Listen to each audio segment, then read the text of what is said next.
Today on Growing Idaho, mortgage rates are dipping, and while they're headed in the right direction, that doesn't mean a bunch of people will be able to buy a home now that couldn't a few weeks ago. But there is something potential home buyers can do to start the process of getting into a home right now. Take a look.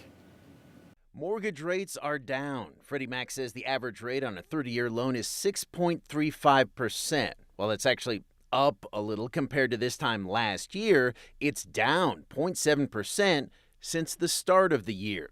That would drop your monthly payment, depending on a lot of factors, well over $100 on the average Ada County home. Is that enough to open the door to a bunch more people, especially young people, waiting for the market to get to a place where they can finally achieve the American dream of home ownership? Absolutely not.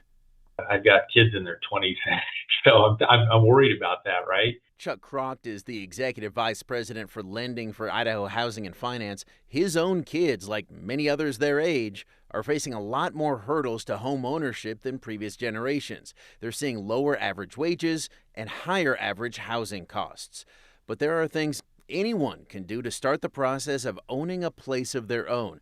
The first big step is pretty simple. I think the most important thing is to take a homebuyer education course. Those homebuyer education courses will let you know how to save up the money for a down payment, how to get closing cost help, how to find a trusted realtor and lender, and then you have a better chance of finding something you can afford. And that is really the launch point for a lot of these folks.